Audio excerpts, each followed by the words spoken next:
and welcome to another edition of the Enabling Network.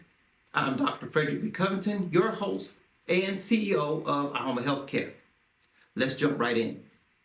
Now, when we talk about assistive technology in the home, we often focus on the devices. We look at the tools, the platforms, and the systems. But today, I want to challenge us to think deeper, not just about what technology we use, but how we use it, and more importantly, why we use it.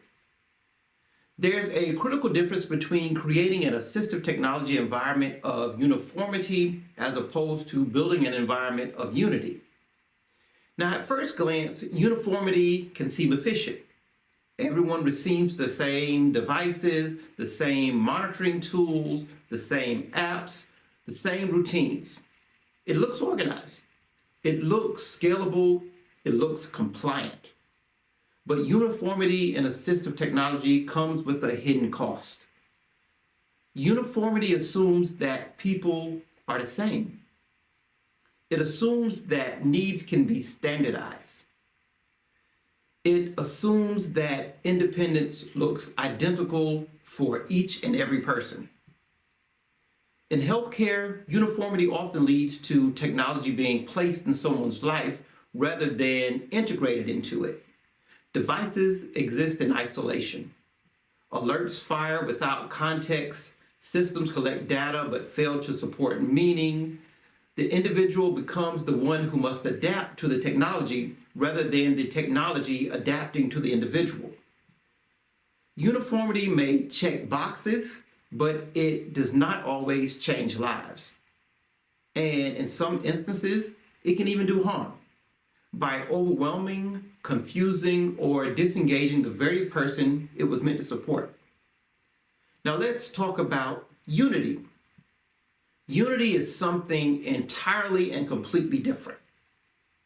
Unity recognizes that assistive technology is not a collection of gadgets. It's an ecosystem.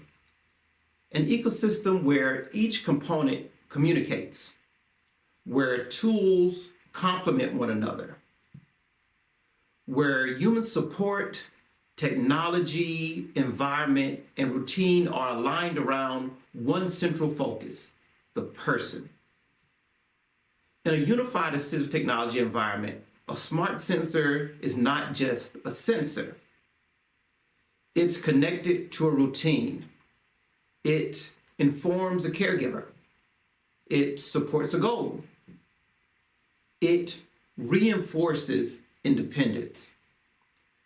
In unity, remote supports don't replace human care. They enhance it.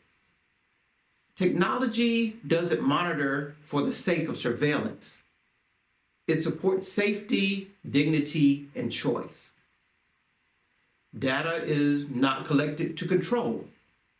It's used to empower. Unity means that a visual schedule works alongside reminders, that environmental controls align with sensory needs, that emergency systems connect seamlessly with trained staff who understand the individual, not just the alert that's going off. Now, most importantly, unity means the person is not surrounded by technology. They're supported by it. Every piece works together, and they work together to reduce anxiety, to increase confidence, to promote autonomy, and to support participation in daily life. This is the difference between technology that exists in a home and technology that belongs in a home. Uniformity asks the question, what do we give everyone? Unity asks the questions, what does this person need to live well, and how can each tool support that goal together? At Ahoma Healthcare and in progressive healthcare models, we must commit to unity over uniformity because people are not standardized, and neither should their supports be.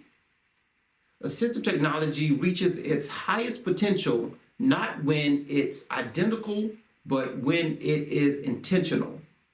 Not when it's isolated, but when it's integrated. Not when it treats people the same, but when it works together to support who they truly are. That is the future of assistive technology, and that is the heart of person-centered care. And that is how we build environments not of control, but of possibility. Now, I want to thank you for joining me for this episode of the Enabling Network. I'm Dr. Frederick B. Covington, your host and CEO of iHoma Healthcare. We'll be seeing you next time. Take care.